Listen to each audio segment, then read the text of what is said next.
Today we're going to make flan and also along the way talk about unwritten rules.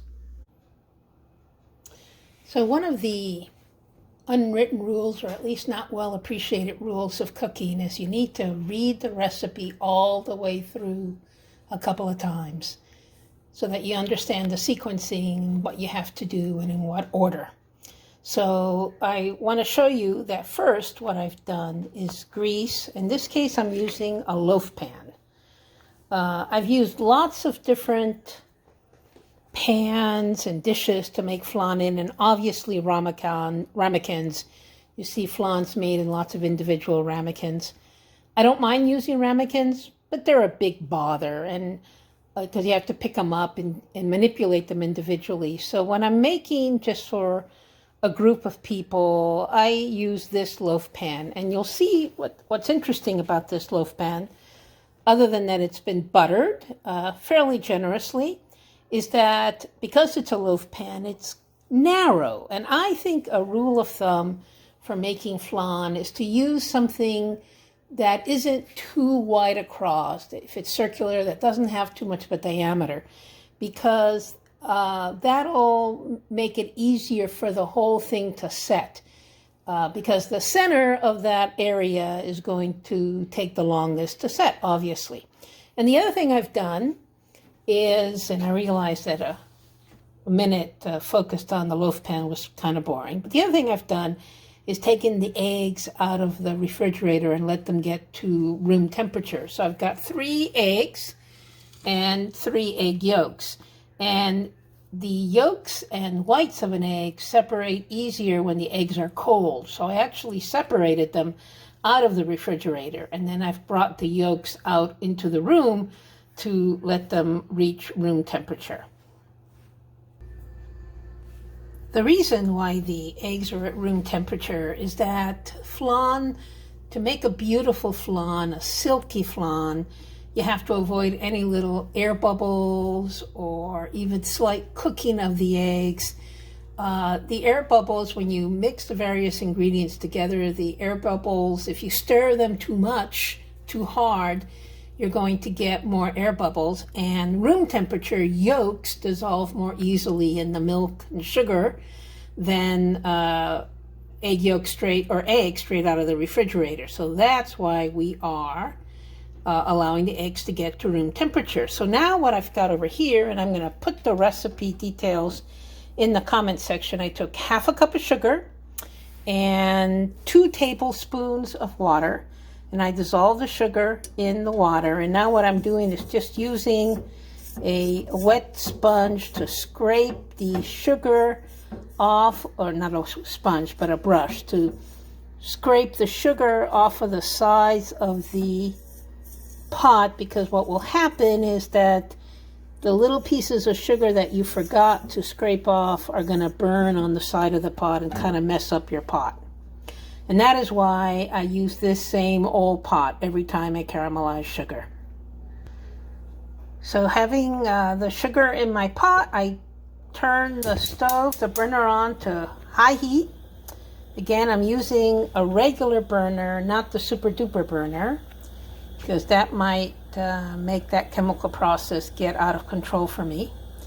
And I'm going to let it sit there over the burner undisturbed until the sugar starts to turn color, starts the burning process, and that'll be probably 5 minutes. Some of you may have your own favorite method to caramelize sugar. I know a lot of really expert cooks don't use water at all and can just handle it straight, the sugar straight in the pot, but that's not me. And I'll come back to you hopefully in about 5 minutes, and we'll look at the next step. So here we're at the 2-minute mark. You can see that it's boiling, but there's no color.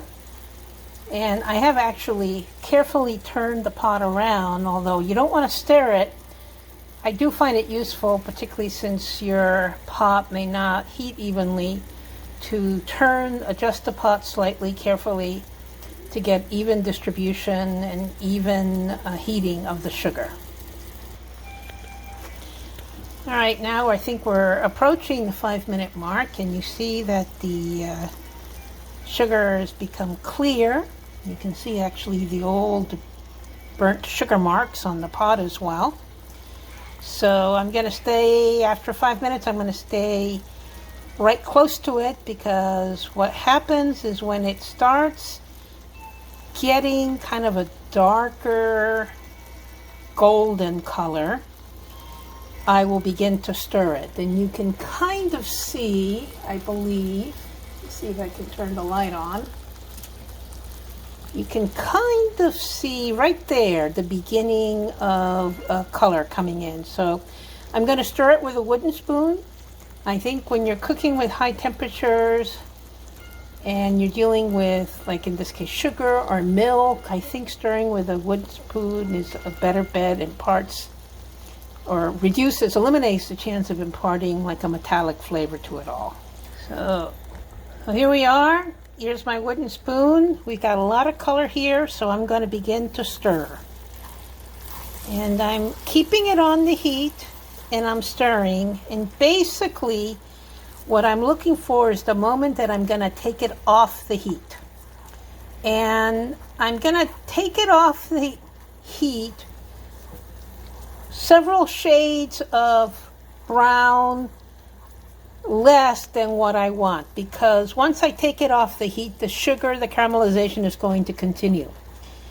And this is a very tricky thing, because the more it caramelizes, the deeper the color, but if you let it caramelize too long, it's going to burn and you're going to get a bitter taste to your caramel syrup. I order flan at restaurants, and I can always tell when the restaurant's kind of wimpy, because the caramel syrup is a very light blonde color, and that's the safe bet. It's still going to taste good. It's not going to look as dramatic, and but if I took it off the stove right now, I would have a nice caramel syrup. It would be blonde color, and I've totally eliminated the risk of it burning, but I'm living dangerously, so I'm continuing.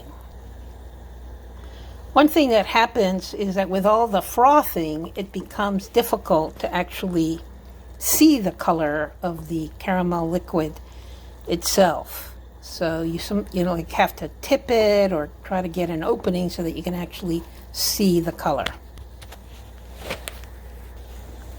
One hint that you're close is that it's actually going to begin to smell a little burned. So you see how we're getting a darker color now? Now I'm going to take it off the stove. The heat is off. The heat is off, and this is a nice shade.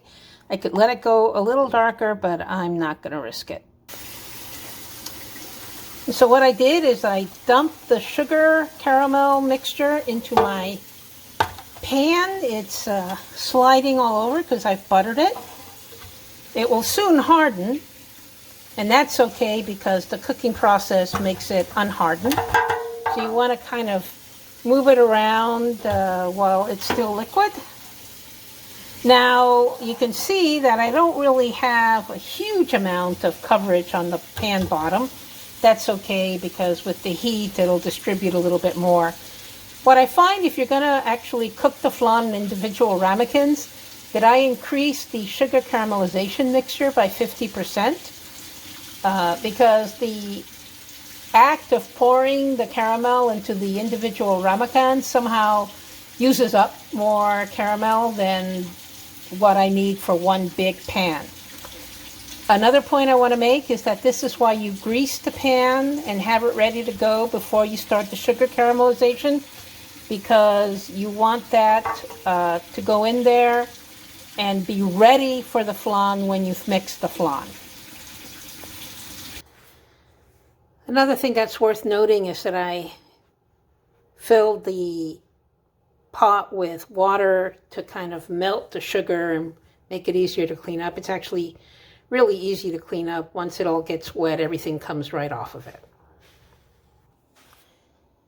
So I've put my 3 egg yolks in a nice mixing bowl with a little pour spout to make it easier, particularly if you're using little individual ramekins, to get that all in there.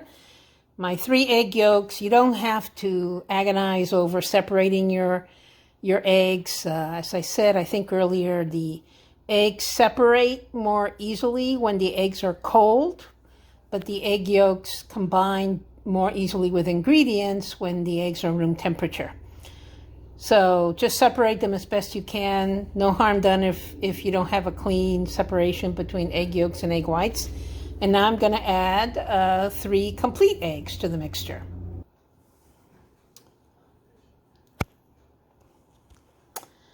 So what I did, I'm just whisking them lightly. The whole object of assembling the ingredients for your custard is not to over whip, because you don't want to inject too much air into your mixture. So I briefly combined them. I also shook a little salt in there, like a pinch of salt.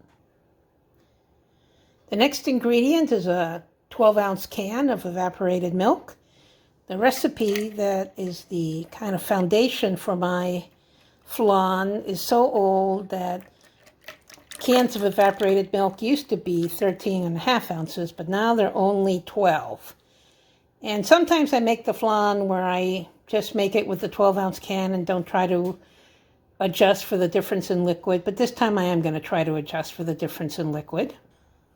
So my recipe calls for a cup of whole milk. I only have 2% milk, but what I'm going to do is use half a cup of 2% milk and half a cup of half and half.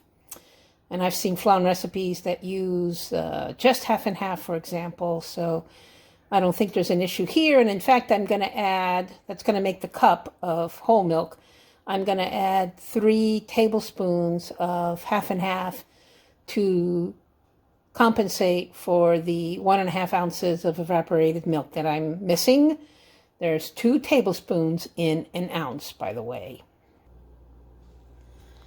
The next to last ingredient in the flan is sugar. The original recipe called for 3/4 cup of sugar. It's way too much. So basically what I put in now is a slightly heaping half a cup of sugar. Slightly heaping.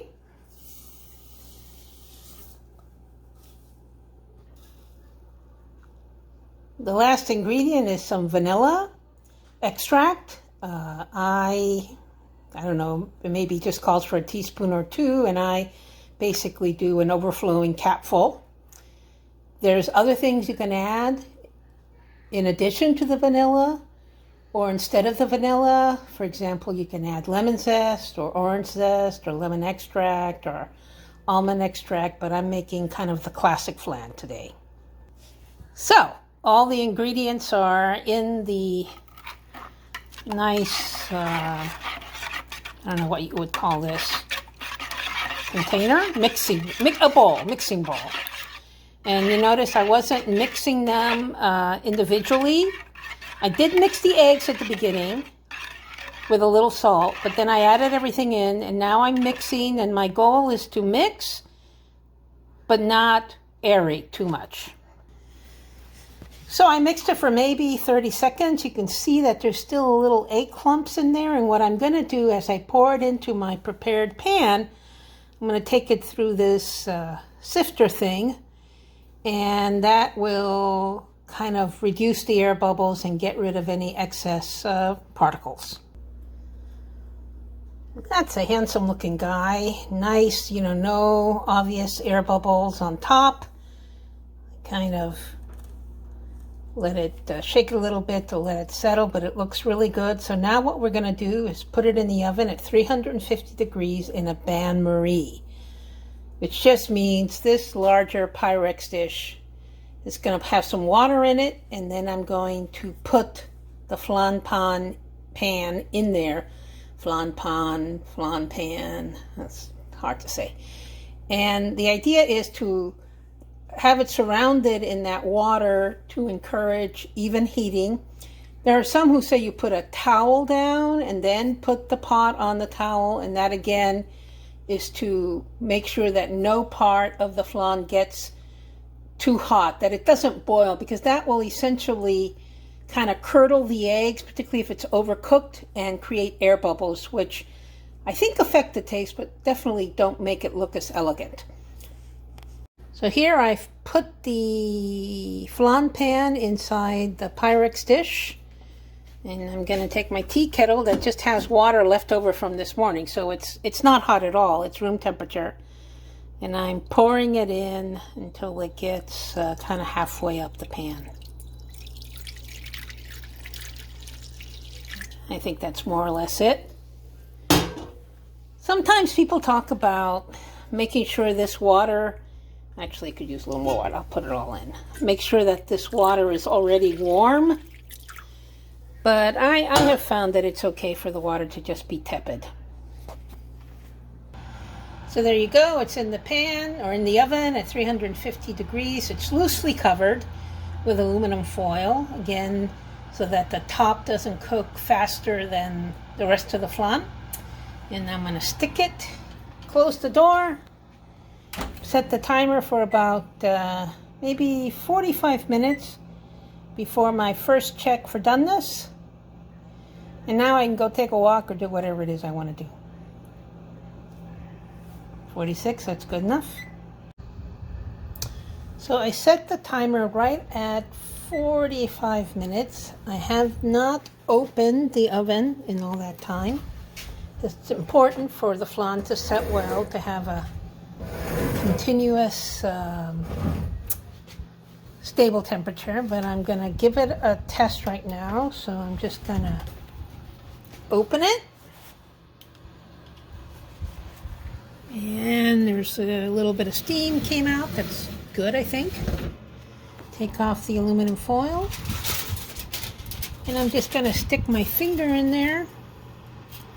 And it's still very wet, but if I reach further closer to the sides, it's not as wet. So I'm usually expecting this to go 55, 60 minutes or longer. So I'm putting the top back on, and I'll check again later. So now it's 13 minutes later, probably very close to the 60-minute mark. Again, I'm just going to touch it. You see it's pretty firm. Quite firm on the sides, almost nothing comes up. Pretty firm in the center.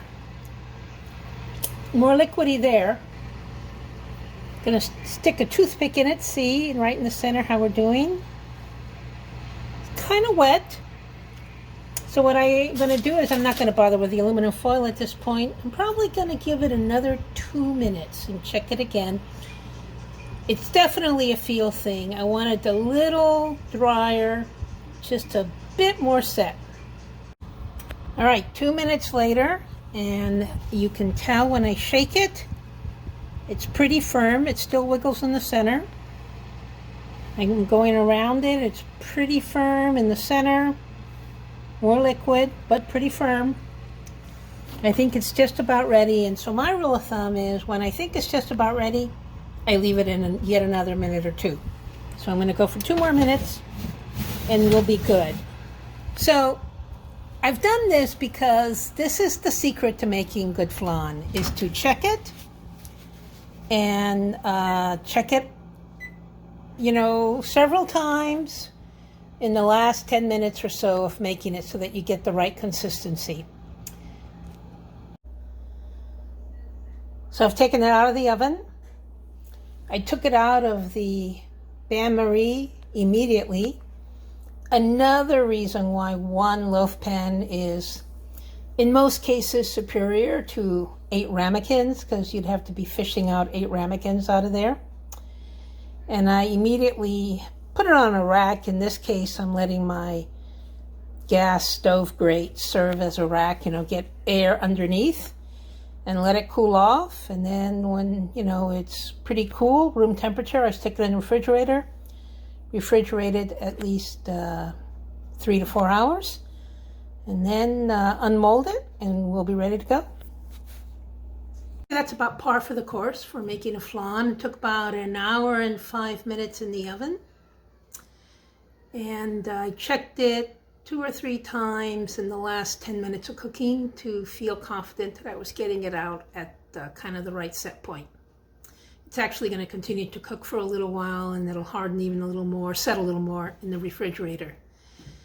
There's a lot of unwritten rules there, or rules of thumb. I used that phrase a couple of times, and I think that's another kind of a synonym for unwritten rules. There's a lot of unwritten rules in cooking. I think if you cook a lot, you realize most recipes leave out some of the most important subtleties in getting the dish to come out great. There's a lot of unwritten rules in the workplace, lots of things that are only said in the corridor. I think some unwritten rules are okay because they're just sort of the cultural norms that many of them are okay, but no one's ever thought of writing them down. They're just the assumptions that the company has. And then there are other unwritten rules that are kind of nasty, and serve as barriers for entry for a lot of people, particularly minorities. And I can just tell one quick story. When I started work professionally at CIA, I was the first one in my family to go to college. My dad was a sergeant in the Army. I didn't have any professional mentors or family members, and I got to work at CIA, and this is the late 70s, early 80s, and I finally pick up on the fact that, if you're sophisticated, you don't wear man-made fabrics, right? So this is kind of an East Coast thing, or, polyester was in vogue then, and, you try to wear cotton and wool, and, nobody had ever pointed that out to me. That was just not something that my family cared about. We bought the cheapest clothes that looked good. And I remember telling my mom, who went to college in her 40s and finally got a professional job as an accountant in the Department of the Army. And I remember sharing this piece of wisdom with her. I said, I think you need to buy wool suits and for the winter and not wear polyester. I think that people will think of you better if you do that. So she had, when she retired as a GS-14 from the Department of the Army, a fantastic collection of Pendleton suits, I have to say. So there's an example of an unwritten rule that serves as a barrier to entry for a lot of people. But hopefully I have removed the barriers for you making great flan. And when it sets and I cut into it probably tomorrow, I'll add an addendum and we'll see what it looks like. Thanks for listening. So it's the next day and we're at my friend Pam's house. She's part of my extended pod. And I brought the flan for dessert. So here it is, and you recall it's in a very narrow loaf pan. And you can see that some of the syrup that is at the bottom of the pan has leaked to the top. That's completely normal, totally to be expected. So what I'm doing is loosening it up from the side of the pan so that it'll be easier to take it out. And just loosening it, feel a little resistance, so I drag it along. And what I have here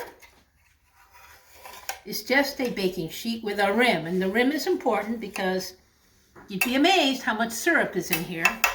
And you don't want it to get all over Pam's spotless, impeccable kitchen floor. So what I'm going to do is I'm going to put this baking sheet on my loaf pan. It's actually kind of heavy.